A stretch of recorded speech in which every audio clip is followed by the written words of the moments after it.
interacted. We can have a bit of an interactive session as we go through, but any of your strength-based questions, happy to engage with.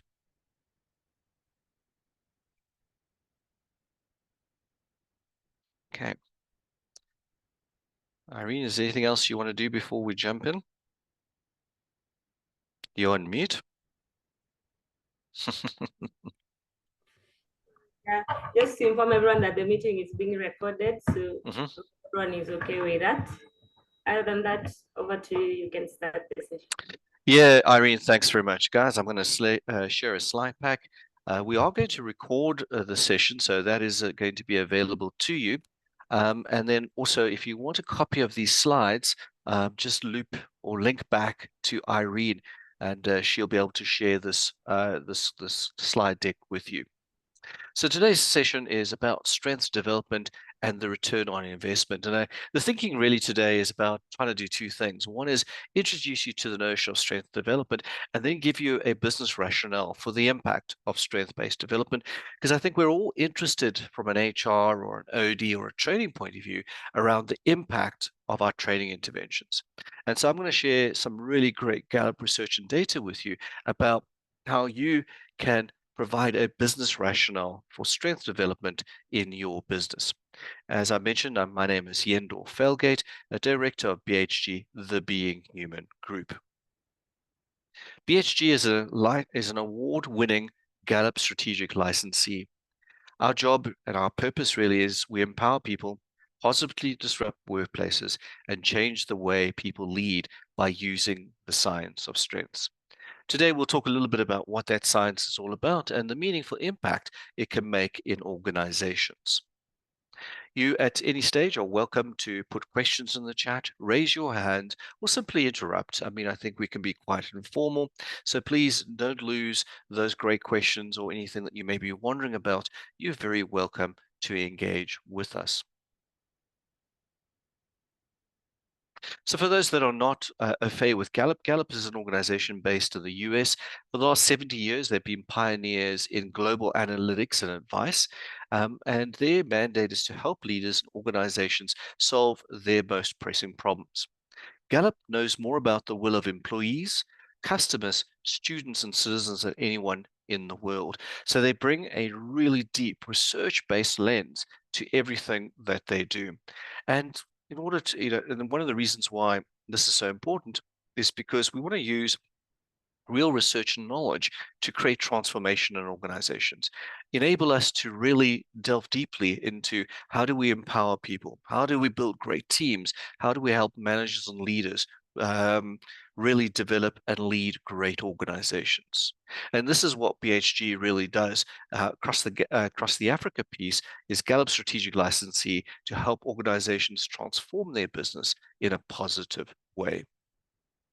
And so Gallup does two things. They pioneered research in terms of human behavior, plus also pioneered research into a positive approach to human development, a positive psychology approach to human development. And so strength development really overlaps and connects with, I think, three of the most important metrics or indicators for performance in organizations. So whether you are a board of directors, a CEO and executives, an HR director, or working in anything to do with people development, here are three things that I think everybody is really interested in driving in terms of organization performance. The first one is employee engagement. How do we really motivate people to do well in organizations? This then overlaps with employee performance. How do we help people to be the best versions of themselves so they can perform well? And then I think post-COVID, the really important issue around employee well-being is how do we help people be or maintain their motivation, perform well, but do it in a sustainable manner, in a balanced manner so that they don't do burnout. And so Gallup really states, when you combine talented employees with great managers using strengths, engagement, and well-being, you can realize a dramatic impact on performance. And so we'll talk a little bit about how strengths development can impact employee engagement, employee performance, and employee well-being significantly. Some great organizations out there that use a strength-based approach. These are, you can Google these organizations. There's some really great materials and case studies if you want to delve a bit deeper in. Accenture, Regions, Southwest Airlines, the Ritz-Carlton, Standard Chartered Bank, Stryker, and Estee Lauder. So if you want to take some or get some real examples, these are some great organizations that you can really investigate, and there's some great materials available about how they've used a strength-based approach to improve performance. So today I'm going to do 4 things. I'm going to really talk about the strength return on investment, the business case. So in other words, give you some real data and research around if you should go and invest in strength development, what could be the impact in that space. And I think it's important we as practitioners are able to talk numbers with the CFO in such a way that it makes sense. If you're going to invest in strength development, our starting point is knowing your strengths. Then talking a little bit about what strength development involves in organizations, and then what we really think is the major transformation in organizations is how do we start to use the upside or the impact of coaching in a meaningful way around the talent identification, the building of strengths, and the real helping people to contribute using a strength-based approach. So those 4 things: strengths, return on investment, knowing your strengths, what is involved there, what a strength development approach could look like, and then the role of coaching in bringing all of this together.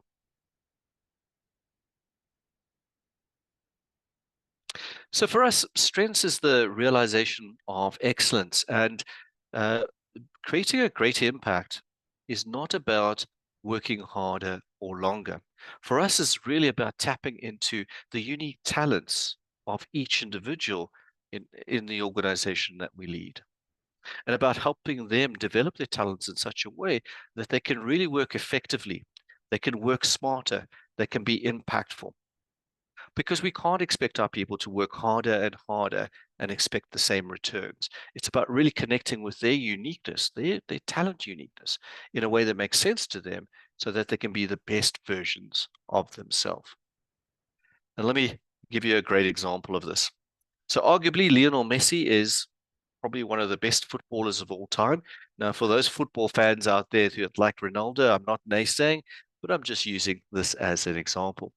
Research shows that Messi walks 83% of the game, just walks. And the other 17% of the time, he shows us all what makes him the world's finest footballer. Maybe there's a message there for all of us. And the message from a strength-based point of view is we don't have to work harder and harder.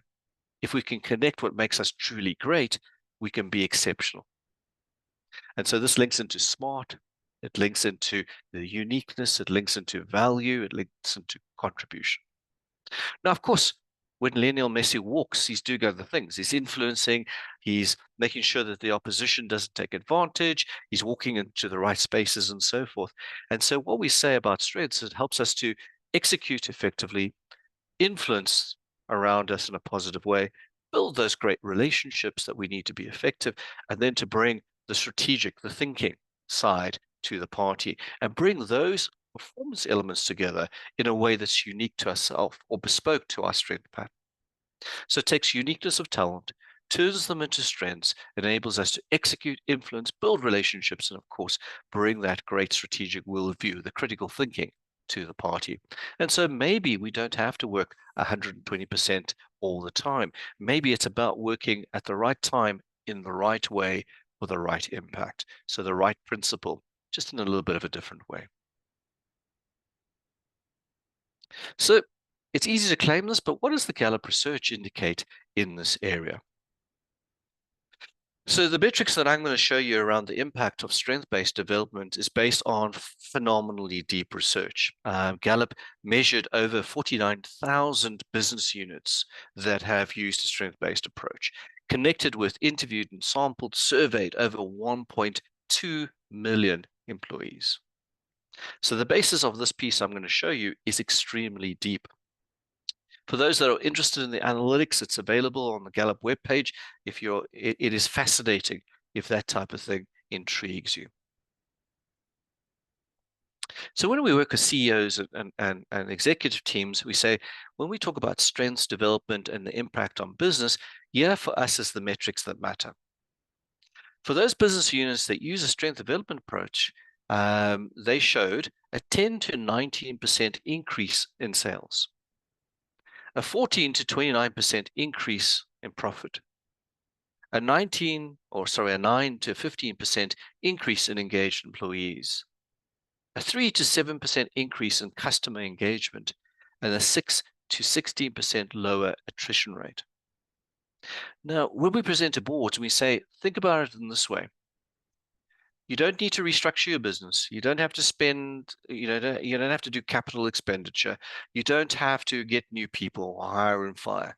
What we're saying to you is this approach looks to connect with the uniqueness of each person in your business, helps them to be the best version of themselves. And these are some of the numbers that you will get out of this. Most leaders really engage and are intrigued by these numbers. 10 to 19% increase in sales, 14 to 29% increase in profit, 9 to 15% increase in engaged employees, 3 to 7% increase in customer engagement, and 6 to 16% lower attrition rate. What a meaningful difference HR can make through strength development. So it's nice to know the research, it's nice to know the rationale and the business case, but what is a strength-based development approach? How to begin? And we'll share some thoughts and insights for you. It all starts with knowing your strengths, your identification of your talents per person.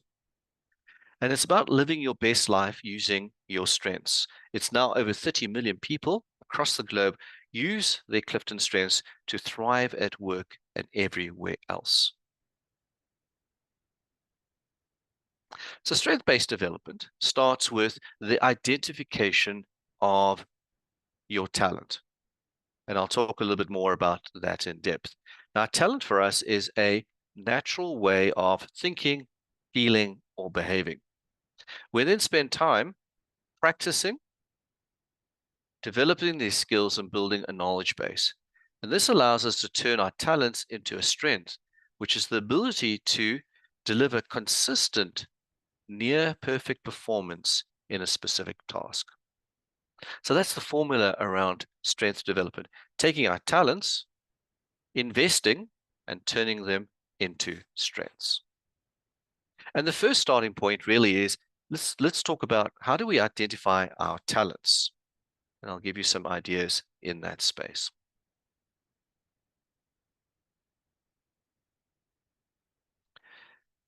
Let's do a little bit of an exercise before we jump in, just to illustrate what it means to be working in a talent or strength space, as opposed to working in any other developmental space.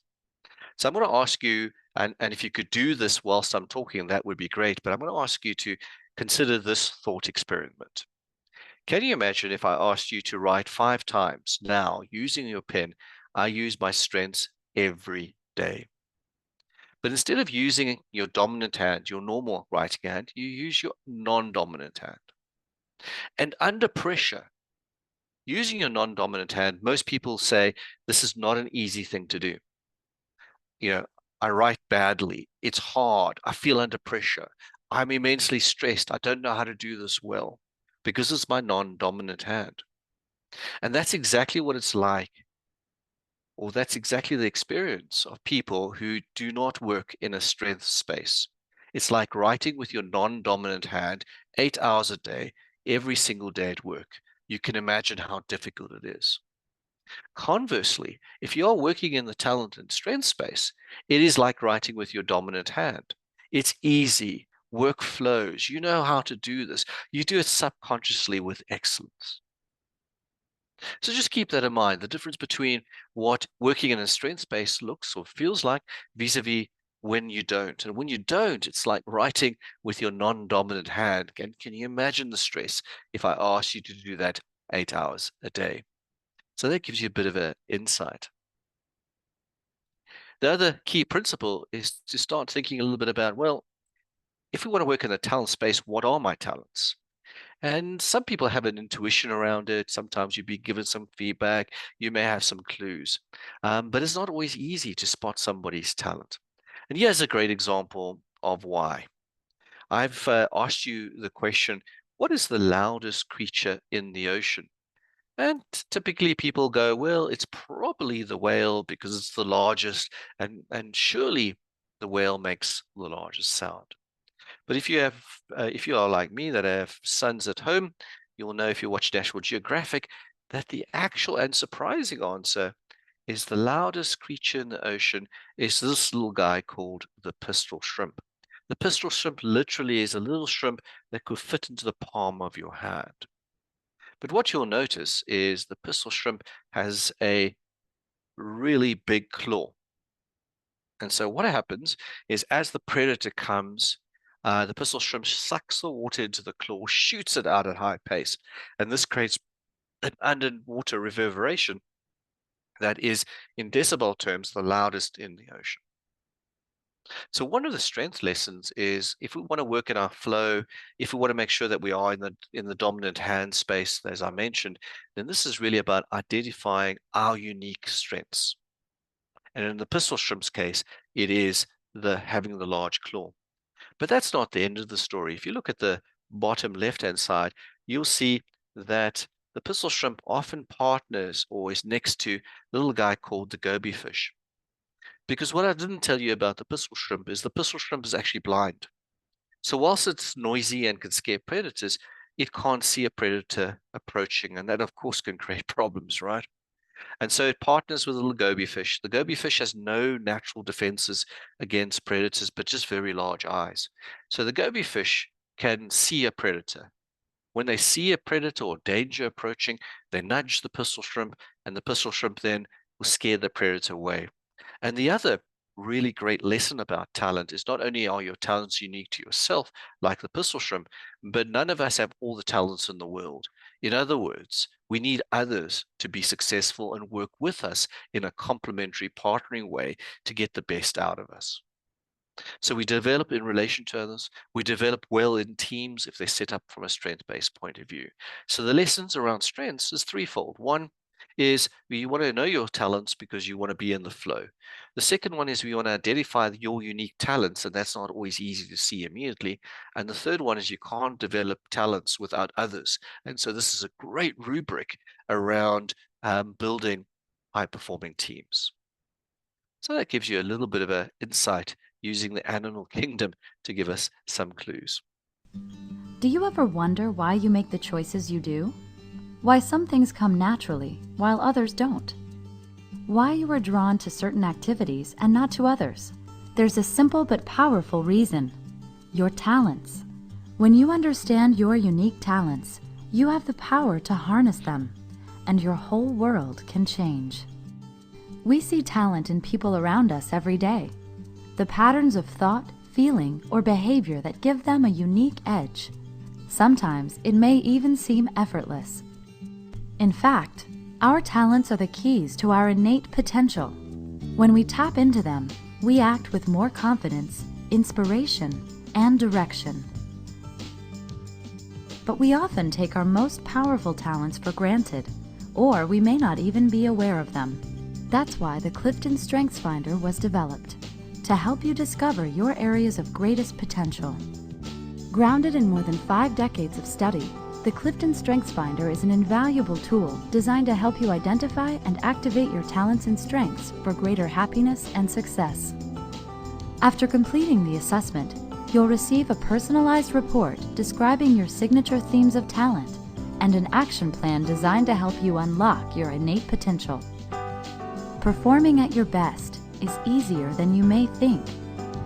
When you approach your work, relationships, and community from your personal areas of strength, success follows. So what are you waiting for? Transform your world today with the Clifton Strengths Finder. Unlock your potential. Okay. So as we said with strength development, the first step is to identify your talents. Do you ever wonder why you... Okay, let's try and get out of that. So how do we go about doing that? So once you've sort of identified your talents, what do you do next? And I'll start talk a little bit about what implementation looks like in the strength world. So when we think about strengths development, we're really posing this great question. What if you combine your unique talent with the skills that matter in ways that best reflect who you are? So that's the potential upside. And remember, the talent formula is talent times investment equals strengths. And so what we would like to do and what we advise is always start to think a little bit about, well, how can we help our leaders understand what it means to be a strength-based leader? How can we help our managers shift from traditional management to becoming great workplace coaches? How can we help teams ensure that each individual contributes together for team success? And how can we help each individual understand how they can work or contribute to the workplace by knowing their strengths? So strengths development encompasses leadership. What do leaders need to do to meet the needs of the people that they lead? Managers, how can we have great individualized strength-based coaching conversations with members of our team so we can build high-performing teams? How can we show each person's individual contribution to the team and who they can partner with? How do we get people to understand what their value and contribution to the organization looks like? And it all links to the employee experience, the people's journey within your organization. So you can really integrate strengths into every step of the journey of an employee. You can use strengths to look at attracting top talent, picking the stars, onboarding, engaging, performing, developing, and then, of course, at the end, when they depart, in a way that's going to create a great employee experience. So what we say is strengths is additive. You can add it to any type of organization process that you feel is important. So when you interview people, are you filtering what their strengths can bring to the party? Can you differentiate between people using a strength-based approach so you pick the stars? Can you make sure that onboarding is bespoke or unique to the person you're working with, that they are enabled and motivated and engaged in a way that's bespoke to them? That when you talk about performance, they're having great workplace conversations with their managers in such a way that the conversation is meaningful to them, not just once a year performance appraisal. This is ongoing, impactful conversations. And the research in that space is really quite worrying. Only about 16% of employees think that their managers are having meaningful conversations with them. So perhaps 1 in 5 managers are getting this right. What about the other 4 out of 5? Developing. Do I know exactly what bespoke to my strengths I need to work on? What is useful? How can strengths help me? What do I have to watch out for? What are my potential blind spots? What could hinder me in terms of progress? And then, of course, leading the organization. So when we think about a culture or an organization embracing strengths, we're talking about let's build strengths into leadership development, manager development, team development, and of course, individual development.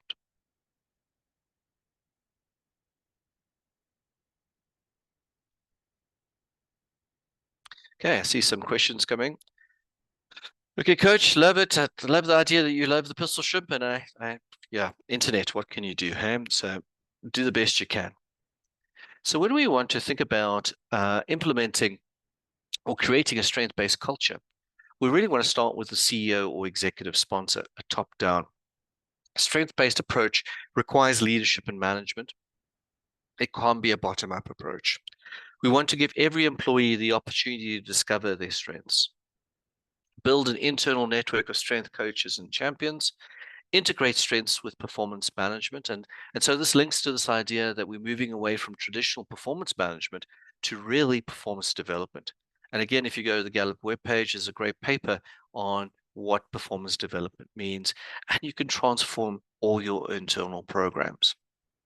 One of the things you don't see there, but what we highly recommend is this idea that the notion of strength-based development is very congruent or dependent on the quality of your managers.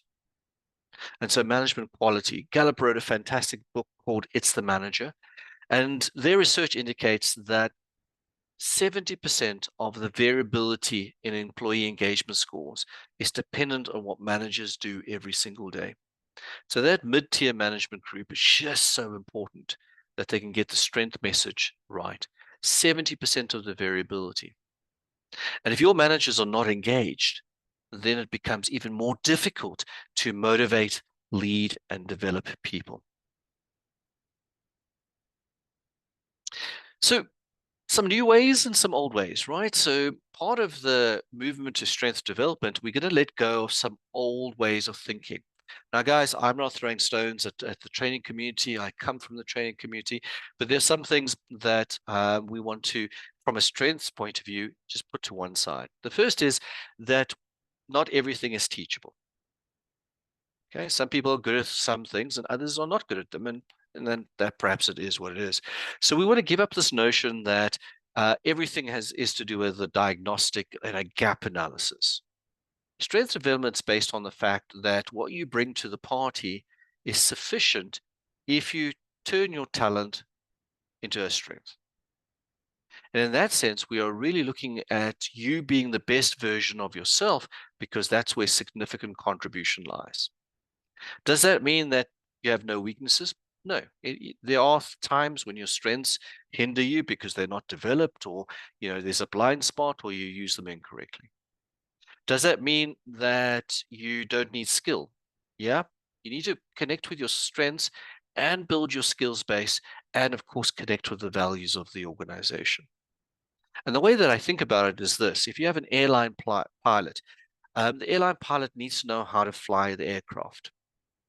But in order to be successful, they need to not only fly the aircraft safely, deal with 300 passengers, take responsibility for an asset called an aircraft that's worth $500 million, and deal with a crew of 20. That's a strength-based question. How they show up.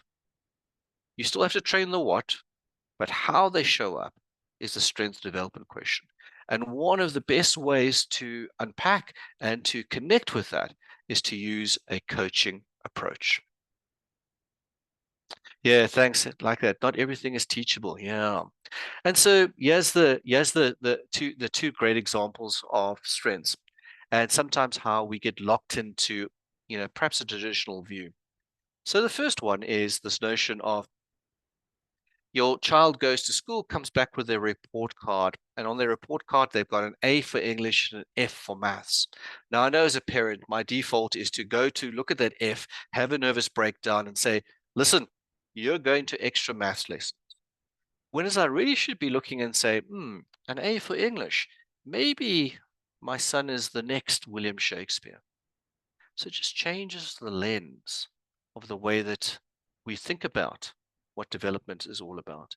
And then the other one is, we always say to our children, you can be anything that you want, but the reality of that is not true, because our talents and our motivations and our values and our passions will lead us to areas where we connect best with. So not everybody can be an airline pilot, an astronaut, a doctor, a lawyer. We all find our own paths in unique ways. And the best way you can do that is to connect with the uniqueness of what you bring to the table, which is your strength pattern. And so we just think this coaching methodology is such an important one to really evoke and catalyze strength development, the turning of talent into strengths. And why is coaching for us so important is because it has meaningful conversation attached to it. A coach is somebody that develops, looks at skills, shares experiences, supports, mentors, knowledge, all these good things. But it boiled down to its essence is coaching for us is having meaningful conversation with somebody else. But it's not just about one-to-one. You can coach individuals, you can coach managers and leaders, you can coach teams, you can bring a coaching methodology into the organization as a management approach. Because where you get the best out of people is when you can have a bespoke but meaningful conversation with them around who they are, what they do, how they show up, how they can contribute, but meaningful to them. And we just think coaching is just such a wonderful methodology to do that. And so one of the biggest issues around coaching is that it helps us to individualize our development efforts. Right? So it's not just one size fits all. It means that every single person, I can sit down, look at their strength pattern as a coach, and I can really individual customize an approach to them that means something to them, that means the individual needs. And that's really where I think learning is going, is into this idea that we want to customize and individualize our approach.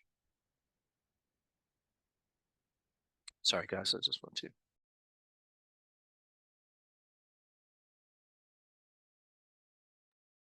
Sorry, guys, I just had a bit of background noise. So the key here is, what is the shift in strength development is not one size fits all. We all have the standard methodology and content. It's about individualization. So that really flows into strength champions and organizations that can help people understand and develop their strengths.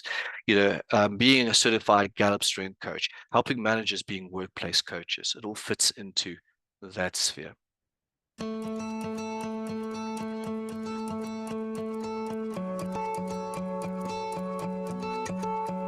What I love is watching people transform over time. So it's interesting when people get into coaching, they almost feel that it's a selfish decision.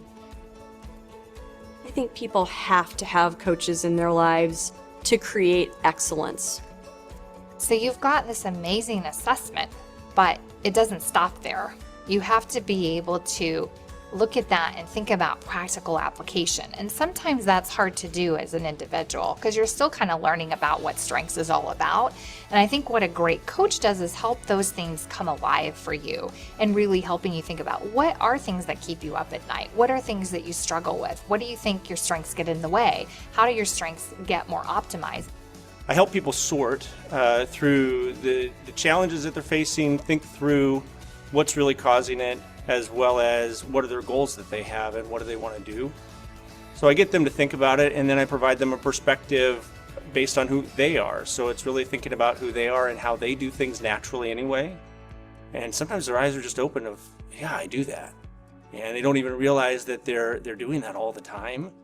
And you just provide a perspective from outside of the person that they start to see, okay, I've got this in me. I know I can do it, and now I've got some real specific ways of how I can. They get an opportunity to do something that is already within them, and we're just helping them to really highlight it and think about what they do.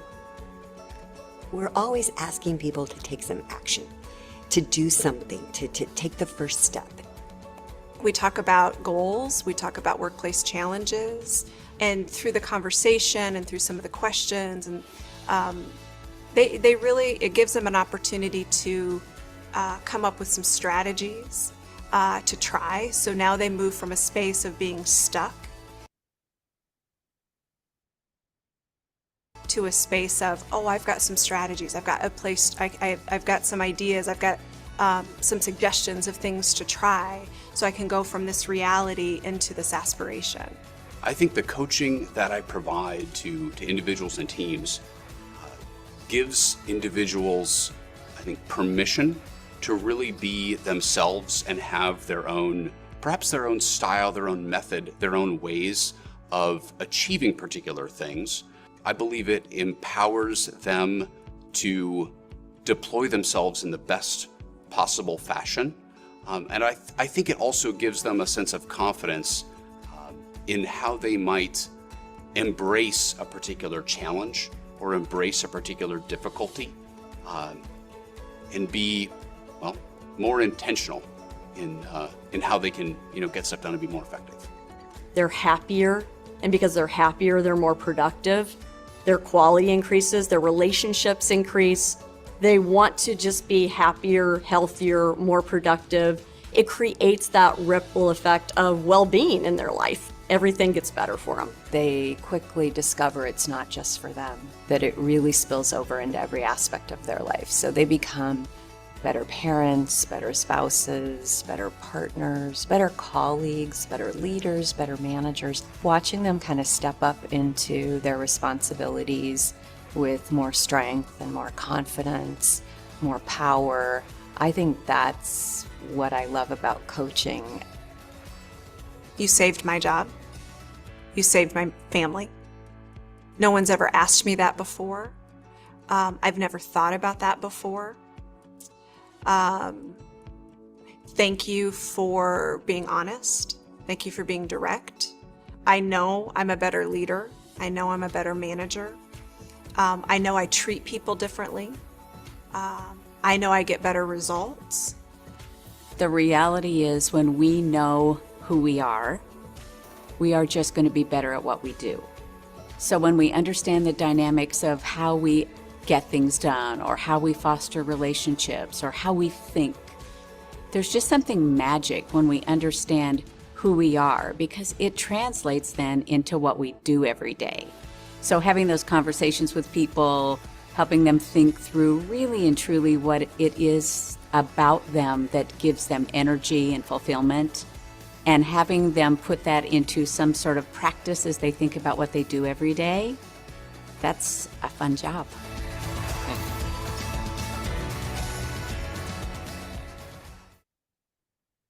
So I don't know when last you asked your management team whether they think management is a fun job or not, but just imagine the potential in that space. Okay, not going to. Right, guys, in terms of really what I wanted to share today, I've done the four things. Introduce you to the return on investment and business case of strengths. We talked a little bit about what strengths is and the Clifton Strength Assessment. We talked about what a strength-based development approach could look like, the importance of, say, a coaching methodology in organizations to bring strengths to life, and you saw some video clips around that. And of course, as your Strength One-Stop Shop, if you have any questions or require any information, more information about anything I presented, you're very welcome to loop back to Irene and Emily and myself, and we'd be happy to provide additional information. Having said that, there's an opportunity, and I've left about 15 minutes available for any questions that you may have. Happy to engage with anything that you may be wanting to know more about, any questions, what resonated, what intrigued, what you're curious about. So ladies and gentlemen, before I close and say thank you, the time is now for Q&A. Any questions that anybody has? Okay, let's have a look in thanks. I see a comment on chat, and Rose, coaching is very impactful given that it allows the coaches to self-reflect. Yeah, and Rose, I think that's spot on. You know, we just think it's a really powerful methodology, a learning methodology, a conversational methodology, for all the reasons that we've talked about. Absolutely, agreed. Right. Any other questions, guys, that I can answer about strength-based development?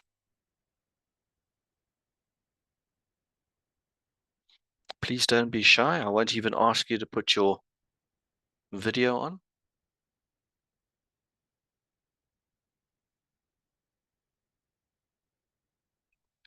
Okay.